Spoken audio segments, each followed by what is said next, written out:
Aujourd'hui, le 17 février 2015, s'est tenu un CRD ici à Linguère pour préparer le Gamou de Ndiossi. Et qui dit Gamou et parle de CRD pense aux différentes doléances qu'on doit poser dans ce CRD. Et parmi celles-ci figurent l'eau, l'électricité, la route et la sécurité.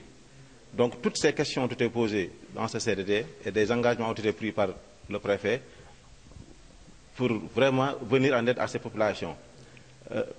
Pour l'électricité, il a pris des engagements qu'en fait, ils feront tout pour qu'il n'y ait pas de délestage ou bien de coupure ce jour, le jour du Gamou, qui aura lieu, je le rappelle, le 6 mars 2015 à Ndiossi.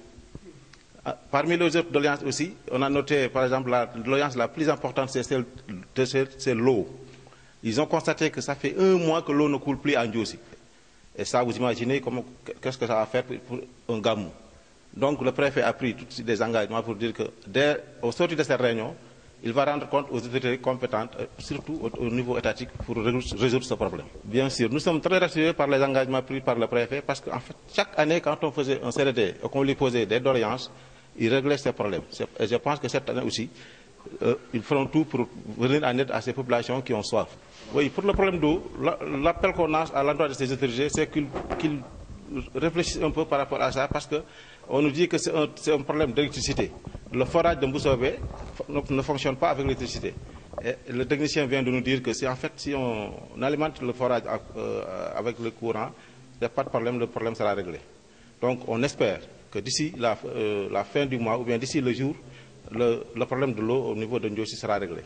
Oui, à juste raison. Parce qu'en fait, quand on a soif, il faut faire ce que tout le monde faisait dans ce pays-là, c'est de faire des marches pour protester, pour montrer leur désaccord par rapport au comportement de ces autorités.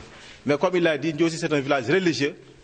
Les jeunes de Ndiossi ont pris conscience qu'en fait, ils peuvent régler le problème-là sans pour autant faire des marches. Mais ils avaient prévu quand même de descendre dans la rue, comme tout le monde. Mais heureusement qu'ils ont un coordinateur, en l'occurrence Cheikh Omar Seck, qui ne ménage aucun effort pour la réussite de Ndiossi, qui fait tout pour le développement de Ndiossi, qui est allé voir toutes les autorités. C'est pourquoi il les a rassurés, c'est pourquoi ils ont renoncé à cette marche qu'ils devaient faire.